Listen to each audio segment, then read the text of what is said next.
গাজার রাফা শহরে নতুন করে ইসরায়েলি হামলায় ১৩ ফিলিস্তিনি নিহত। এদিকে জাতিসংঘ বলছে দীর্ঘ যুদ্ধের কারণে মানসিকভাবে বিপর্যস্ত হয়ে পড়েছেন গাজার বাসিন্দারা। পাকিস্তানের শিলাবৃষ্টি ও বজ্রপাতে নিহত অন্তত ২২ জন। এদিকে যুক্তরাষ্ট্রের মধ্যাঞ্চলে টর্নেডোর আঘাতে নিহত ৫ জন। যুক্তরাষ্ট্রে আসছে নির্বাচনে বাইডেনের চেয়ে সুবিধাজনক অবস্থায় রয়েছেন ট্রাম্প, বলছে জরিপ। জানাবো সেই খবরও। বিশ্বের নানা প্রান্তের এমন নানা রকম সব খবর নিয়ে বিশ্বযোগের আজকের আয়োজনে স্বাগত জানাচ্ছি আমি শারমিন শ্রাবণী।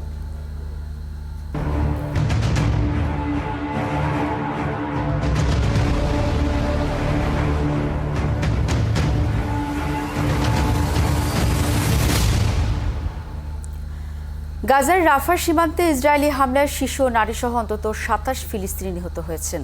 এর মধ্যে একই পরিবারের ৯ সদস্যও রয়েছেন। এ নিয়ে গাজায় নিহতের সংখ্যা দাঁড়িয়েছে ৩৪,৪৫৪ জনে। এদিকে গাজায় যুদ্ধবিরতির আলোচনার জন্য সোমবার মিশর যাচ্ছেন হামাস প্রতিনিধিরা। আরও জানাচ্ছেন মনিরুজ্জামান বাবু। যুদ্ধবিরতির আলোচনা, পশ্চিমা বিশ্বের চাপ, কোনো কিছুই গাজায় হামলা করা থেকে বিরত রাখতে পারছে না নেতানিয়াহুকে। ইসরায়েলের বোমাবর্ষণ থেকে বাঁচতে গাজার অন্যান্য অংশ থেকে ১০ লাখেরও বেশি ফিলিস্তিনি রাফায় গিয়ে আশ্রয় নিয়ে আছে। এখন সেই রাফাকেই হামলার লক্ষ্যস্থল করে তুলেছে ইসরায়েল। রাফার ৩টি বাড়িতে ইসরায়েলের বিমান হামলায় অন্তত ১০ জন নিহত ও আরো বহু ফিলিস্তিনি আহত হয়েছে।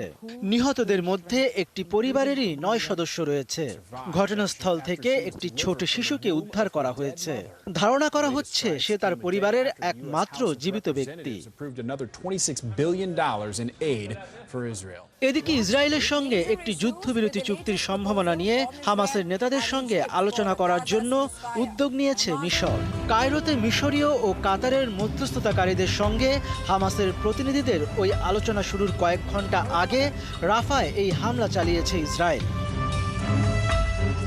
এদিকে রাফাতে হামলার ঘটনায় উদ্বেগ জানিয়েছে ফিলিস্তিনি president Mahmoud Abbas. President Mahmoud Abbas বলেন, রাফায় ইসরায়েলি হামলা একমাত্র যুক্তরাষ্ট্রই ঠেকাতে পারে। আমরা যুক্তরাষ্ট্রের কাছে আহ্বান জানাচ্ছি, ইসরায়েলকে রাফা অভিযান বন্ধ করতে বলুন, কারণ আমেরিকাই একমাত্র দেশ যে ইসরায়েলকে এই অপরাধ করা থেকে বিরত রাখতে সক্ষম। যদিও যুদ্ধ চালিয়ে যাওয়ার পরিকল্পনা অনুমোদন করেছে ইসরায়েলি সেনাপ্রধান হার্জি হালেভি। এদিকে প্রায় ১ মাস বন্ধ থাকার পর গাজায় আবারও ত্রাণ কার্যক্রম শুরু করতে যাচ্ছে দাতব্য সংস্থা World Centre Kitchen WCK। ১ April দেইর আল বালাতে ইসরায়েলি হামলায় নিজেদের ৭ কর্মী নিহত হওয়ার ঘটনাকে কেন্দ্র করে ত্রাণ কার্যক্রম বন্ধ করে দিয়েছিল সংস্থাটি। মনিরুজ্জামান বাবু, ৭১। গাজায় দীর্ঘ যুদ্ধে মানসিকভাবে বিপর্যস্ত হয়ে পড়েছেন সেখানকার বাসিন্দারা। জাতিসংঘ বলছে সংঘাতে গাজাবাসীর বিভিন্ন মানসিক রোগে আক্রান্ত হওয়ার ঝুঁকি বাড়ছে। এদিকে গাজায় আগামী ৬ সপ্তাহের মধ্যে দুর্ভিক্ষ দেখা দিতে পারে বলে সতর্ক করেছে বিশ্ব খাদ্য কর্মসূচি। আরও জানাচ্ছেন সৃষ্টি ঘটক। ১১ বছর বয়সী ফিলিস্তিনি শিশু রেনাদ আতাল্লাহ গাজা উপত্যকায় মানুষের দৈনন্দিন জীবন ও খাবারের পরিস্থিতি নিয়ে নিয়মিত ব্লগ পোস্ট করছে সোশ্যাল মিডিয়ায়। বাজারে প্যাকেটজাত খাবার ছাড়া আর কিছুই নেই। সেখান থেকেই এইসব খাবার দিয়ে যা বানানো যায় তার ভিডিও প্রকাশের চিন্তা মাথায় আসে। ইসরায়েল হামলা চালিয়ে গাজার স্কুল, হাসপাতাল, বৈদ্যুতিক সংযোগ, পানি সরবরাহ ব্যবস্থা ও যোগাযোগ ব্যবস্থা পুরোপুরি ভেঙে দেওয়ার পর গেল কিছুদিন থেকে গাজায় ফিরেছে ইন্টারনেট সংযোগ। এরই সুযোগে ত্রাণের বাক্স খুলে ভেতরে কি আছে তা দেখানো ও প্যাকেটজাত খাবার দিয়ে রান্না করার নানা ভিডিও প্রকাশ করছে রেনেদ।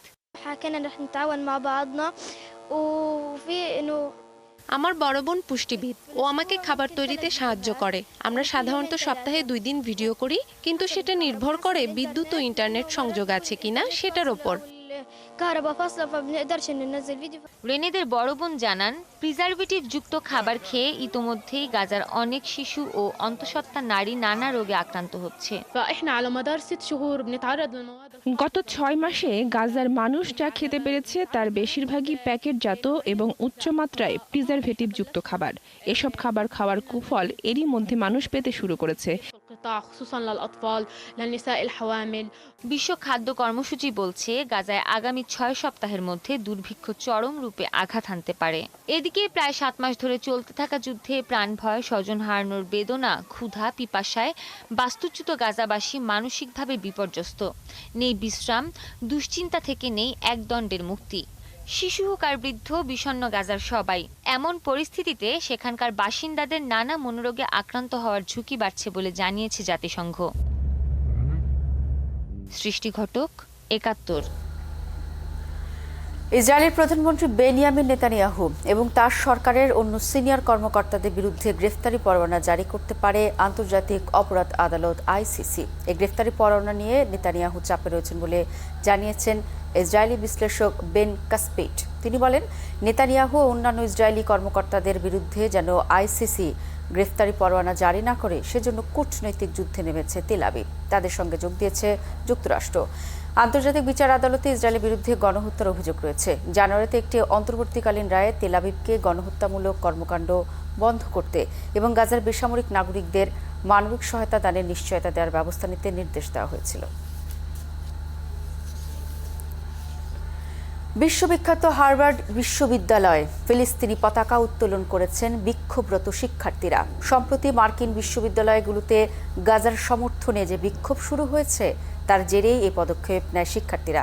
গণমাধ্যমের প্রতিবেদনে জানা যায়, ক্যাম্পাসের আইভি লীগ স্কুলের সামনে যেখানে এই পতাকা উত্তোলন করা হয় সেই জায়গাটি সাধারণত যুক্তরাষ্ট্রের জাতীয় পতাকার জন্য সংরক্ষিত। তারা ওয়াশিংটন হিলটন হোটেলের উপরের ফ্লোরের জানালা থেকেও একটি বিশাল আকার ফিলিস্তিনি পতাকা উত্তোলন করেছিল। এটি মূলত হোয়াইট হাউস সংবাদদাতা সমিতির বার্ষিক নৈশভোজের স্থান। চলতি সপ্তাহে কর্তৃপক্ষ প্রায় 275 জন শিক্ষার্থীকে ফিলিস্তিনিপন্থী বিক্ষোভ থেকে গ্রেফতার করেছে।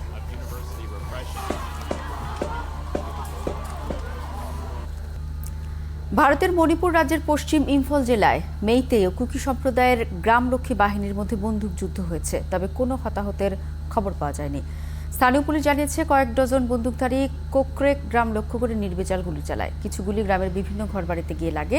এতে করে গ্রামবাসীর মধ্যে আতঙ্ক ছড়িয়ে পড়ে। সেখান থেকে নারী, শিশু ও বৃদ্ধদের নিরাপদ স্থানে সরিয়ে নেওয়া হয়েছে। এই হামলার জবাবে কোকরেক গ্রামরক্ষী বাহিনীও পাল্টা হামলা চালায়। এতে করে দুপক্ষের মধ্যে বন্দুকযুদ্ধ বেঁধে যায়। পরিস্থিতি নিয়ন্ত্রণে আনতে ঘটনাস্থলে নিরাপত্তা বাহিনীর সদস্যদের পাঠানো হয়েছে। পশ্চিমবঙ্গে প্রতিদিনই বাড়ছে তাপমাত্রা। এরই মধ্যে তাপমাত্রা পৌঁছেছে ৪৫ ডিগ্রিতে।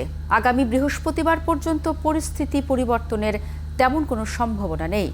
আলিপুর আবহাওয়া দফতরের তথ্য মতে রবিবারও কলকাতার তাপমাত্রা ছিল ৪১ ডিগ্রি সেলসিয়াসের ঘরে, যা স্বাভাবিকের চেয়ে ৫ ডিগ্রি সেলসিয়াস বেশি। আবহাওয়া দফতরের তথ্য মতে সবচেয়ে বেশি গরম ছিল পশ্চিম মেদিনীপুরের কলাইকুণ্ডায়। ওই এলাকায় সর্বোচ্চ তাপমাত্রা ছিল ৪৫.৮ ডিগ্রি সেলসিয়াস। আলিপুর আবহাওয়া দফতর জানিয়েছে, দক্ষিণবঙ্গের তাপমাত্রা আগামী কয়েকদিনে আরও ১ থেকে ২ ডিগ্রি বাড়তে পারে। ২ মেদিনীপুর, ২ বর্ধমান, বাঁকুড়া, বীরভূম ও ঝাড়গ্রামে তীব্র তাপপ্রবাহের আশঙ্কা রয়েছে। পাকিস্তানের বেলুচিস্তান প্রদেশের রাজধানী কোয়েটা সহ কয়েকটি জেলায় ভারী বৃষ্টি, বজ্রপাত ও শিলাবৃষ্টিতে অন্তত ২২ জনের মৃত্যু হয়েছে। দেশটির সংবাদ মাধ্যম ডন বলছে, কোয়েটা উপত্যকায় হালকা বিরতি দিয়ে প্রায় সারাদিনই ভারী বৃষ্টি, বজ্রপাত এবং শিলাবৃষ্টি হয়েছে। এর ফলে সেখানকার প্রধান সড়ক ও রাস্তা পানিতে তলিয়ে গেছে। আকস্মিক বন্যায় অসংখ্য ঘরবাড়ি ভেসে গেছে এবং বিভিন্ন এলাকায় ব্যাপক যানজটও দেখা দিয়েছে।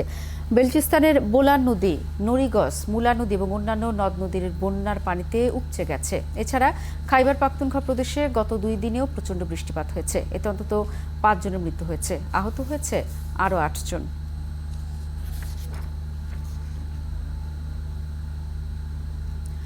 যুক্তরাষ্ট্রের মধ্যাঞ্চলের অঙ্গরাজ্যগুলোর উপর দিয়ে বয়ে যাওয়া বেশ কয়েকটি শক্তিশালী টর্নেডোর আঘাতে ৪ মাস বয়সী শিশুসহ অন্তত ৫ জন নিহত হয়েছেন। স্থানীয় সংবাদ মাধ্যম জানিয়েছে, শুক্রবার শুরু হওয়া পৃথক ঝড়ের কারণে এখন পর্যন্ত কয়েকটি অঙ্গরাজ্যের কয়েক হাজার বাসিন্দা বিদ্যুৎবিহীন হয়ে পড়েছে। ঝড়ের কারণে ওকলাহোমায় ৪ জনের মৃত্যু হয়েছে এবং প্রায় ১০০ জন আহত হয়েছে। এছাড়া মিডওয়েস্টে পৃথক আরেকটি ঝড়ের আঘাতে আরেক ব্যক্তি মারা যায়। ওকলাহোমা ও নেব্রাস্কা সহ একাধিক রাজ্যে জরুরি অবস্থা জারি করেছে কর্তৃপক্ষ। ওকলাহোমা রাজ্যের গভর্নর কেভিন স্ট্রিট শহরটি পরিদর্শন করে বলেছেন, ৬ বছরের মধ্যে এমন ভয়াবহ ঝড় দেখা যায়নি।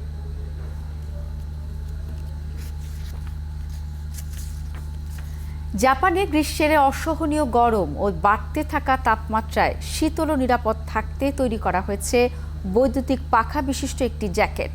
দ্য ডি রিগুর নামের জ্যাকেটটি এবারের গ্রীষ্মে বেশ সাড়া ফেলেছে দেশটিতে। বর্তমানে অনেকেই জ্যাকেটের দিকে ঝুঁকছেন। মনিরুজ্জামান বাবুর প্রতিবেদন। তীব্র তাপদাহে পুড়ছে এশিয়ার বিভিন্ন দেশ। রেকর্ড তাপমাত্রায় বিপর্যস্ত মানুষের জীবন। অনেক দেশেই জারি করা হয়েছে রেড অ্যালার্ট। এশিয়ার দেশ জাপানেও চলছে গ্রীষ্মের অসহনীয় গরম। বাড়তে থাকা এই তাপমাত্রায় শীতল ও নিরাপদ থাকতে এক ধরনের জ্যাকেটের দিকে ঝুঁকছেন অনেকেই। জাপানে এই অসহনীয় গরমে সাড়া ফেলেছে এটি। দ্য ডি রিগুর নামের জ্যাকেটটি থেকে চারপাশে বাতাস প্রবাহিত করে ভেতরে থাকা পাখা। মৃদু বাতাসের সঙ্গে এটি ব্যবহারকারীকে স্বস্তি দেয়। এর মাধ্যমে যেমন তাপমাত্রা কমে তেমনি আর্দ্রতাও নিয়ন্ত্রণে রাখা যায়।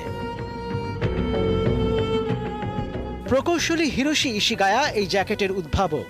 সনি থেকে অবসরের পর 1988 সালে দক্ষিণ পূর্ব এশিয়া ভ্রমণের সময় তার মধ্যে এ ধরনের উদ্ভাবনের বিষয়টি মাথায় আসে। ইশিগায়া বুঝতে পেরেছিলেন নতুন ভবনগুলোতে শীততাপ নিয়ন্ত্রণ ব্যবস্থা ব্যবহারের প্রসার ঘটবে। এর ফলে বৈশ্বিক উষ্ণায়ন আরও বাড়বে। বিকল্প হিসেবে 2004 সালে তিনি ফ্যান জ্যাকেট বাজারে আনেন। এই জ্যাকেট তখন এয়ার কন্ডিশন ক্লোথ হিসেবে পরিচিতি পায়। প্রথম দিকে গ্রীষ্মের গরমের মধ্যে জ্যাকেট পরার বিরোধিতা করেছিলেন অনেকেই।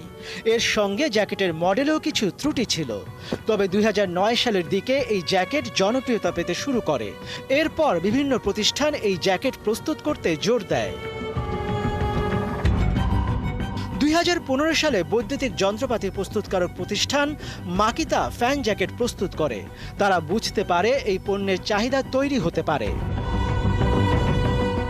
বাজারে ফ্যান জ্যাকেটের বেশ কিছু মডেল রয়েছে, যার মধ্যে সবচেয়ে শক্তিশালী ব্যাটারির মডেলটি টানা 60 ঘন্টা বাতাস দিতে পারে।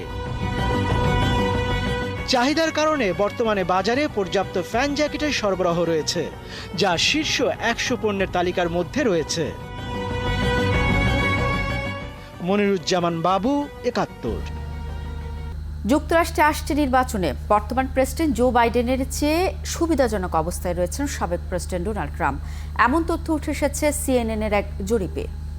অংশ নেওয়াদের অধিকাংশই মনে করেন ট্রাম্পের আমল ছিল সফল। অন্যদিকে বাইডেনের আমল ব্যর্থতায় ভরা। নিবন্ধিত ভোটারদের মধ্যে 49% সমর্থন ট্রাম্পের প্রতি। অন্যদিকে বাইডেনের প্রতি সমর্থন রয়েছে 43%। ট্রাম্পের প্রেসিডেন্সিকে এখন সফল বলছেন 55%, যদিও 44% বলছেন ট্রাম্পের আমল ব্যর্থ ছিল। অন্যদিকে 61% মনে করছেন বাইডেনের আমল ব্যর্থ এবং 39% বলছেন তার আমল সফল।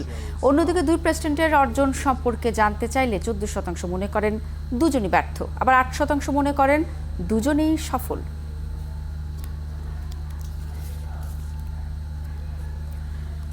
থাইল্যান্ডের মন্ত্রিসভায় রদবদলে উপপ্রধানমন্ত্রীর দায়িত্ব হারানোর পর অনেকটা আকস্মিকভাবে পদত্যাগের ঘোষণা দিয়েছেন দেশটির পররাষ্ট্রমন্ত্রী প্রাণপ্রি বাহিদ্দা নুকারা।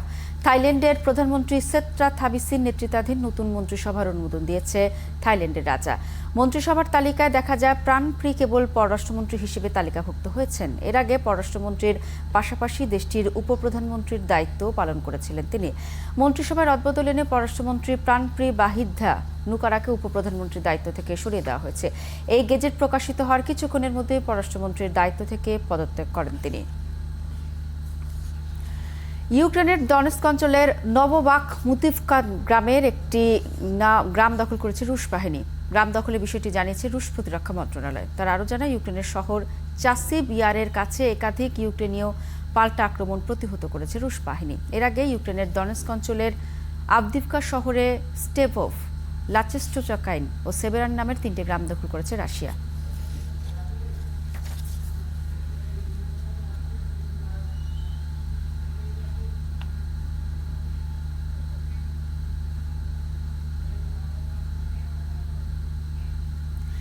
মেক্সিকোতে একটি সড়ক দুর্ঘটনায় 14 জন নিহত হয়েছেন, এছাড়া আহত হয়েছেন আরও 31 জন। স্থানীয় সময় রবিবার এই দুর্ঘটনা ঘটে।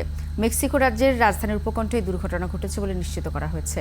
স্থানীয় নিরাপত্তা সচিব জানিয়েছেন, সড়ক পথে একটি বাস উল্টে গেলে ওই হতাহতের ঘটনা ঘটে। এর আগে গত 24 ফেব্রুয়ারি উত্তর মধ্যরাজ্যের সান লুইস পোটোসিতে একটি সড়ক দুর্ঘটনায় 10 জনের মৃত্যু হয়। এর মধ্যে 4 জনই ছিল শিশু। জাতীয় পরিসংখ্যান ইনস্টিটিউট জানিয়েছে, 2020 সাল থেকে মেক্সিকোতে সড়ক দুর্ঘটনা বেড়ে গেছে। গত বছর 3,77,231টি সড়ক দুর্ঘটনার খবর রেকর্ড হয়েছে।